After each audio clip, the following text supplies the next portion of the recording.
बीना के cricket bat, छठा इंशा, नारियल का पानी, इंशे रिपोर्टाज, शारिक अली, वैल्यू वर्सिटी। घास फूस के छप्पर से ढकी इस दुकान के नीचे प्रोडक्ट डिस्प्ले के लिए एक ठेला खड़ा किया गया था। सब्ज नारियलों का ऊपर तले ढेर किसी इंतखाबी जलसे की ठोस ठास से मिलता जुलता था। अपनी पसंद और सूझबूझ के मुताबिक नारियल पसंद कीजिए और दुकानदार को थमा दीजिए।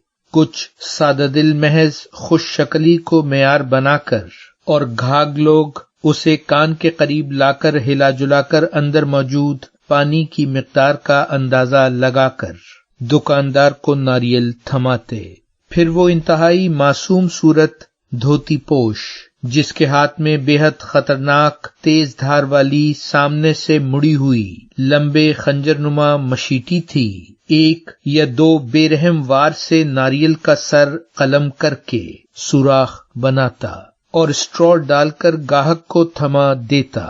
मैंने प्रोफेसर सालिक और दुकानदार की मुश्तरका पसंद के नारियल के 2-3 खुश जायका घूंट लिए। पूरे जिस्म में तरोताजगी की एक लहर सी दौड़ गई। फिर दोनों की मुंतजर निगाहों की तरफ देखते हुए तारीफी अंदाज में सर हिलाया और 1-2 तौसीफी जुमले कहे तो वो खुश हो गए।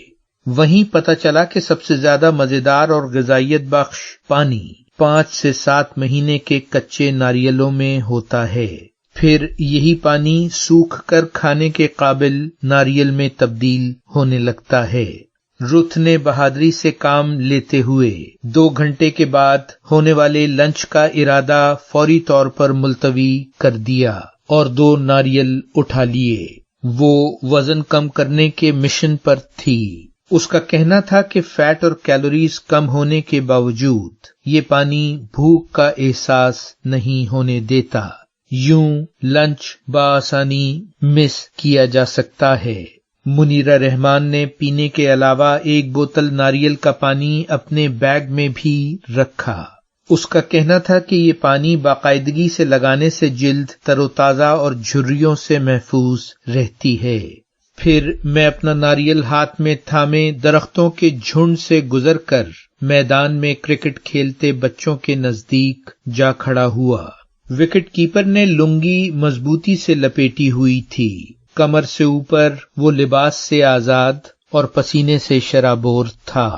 कहते हैं मजहबी अकीदत के बाद दूसरे नंबर पर जो अकीदत पाकिस्तान, हिंदुस्तान और बांग्लादेश के अवाम के दिलों पर राज करती है वो है क्रिकेट।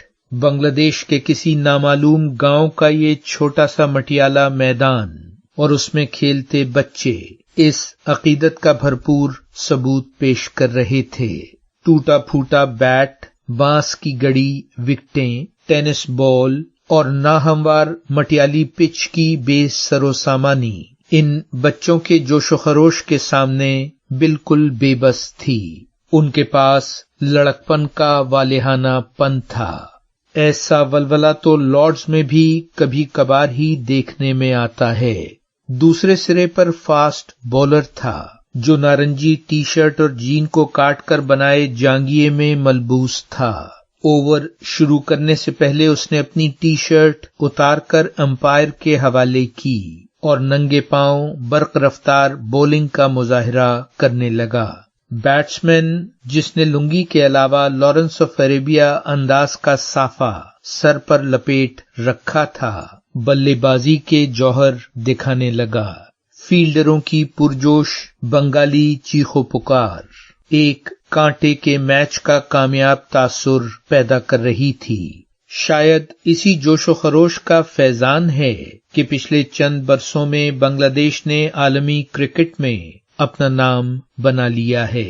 जिस तरह पाकिस्तान के शहर सियालकोट ने दुनिया भर में फुटबॉल बनाने में आलमी शोहरत हासिल की है, इसी तरह बांग्लादेश के कई कस्बे आला मेयार के क्रिकेट बैट बनाने में दुनिया भर में अपना सानी नहीं रखते।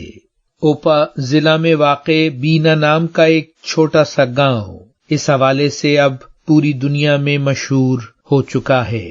ये गांव जिस दरिया के किनारे पर वाक़े है وہاں دنیا کے اعلیٰ ترین ولو درختوں کے جنگل ہیں۔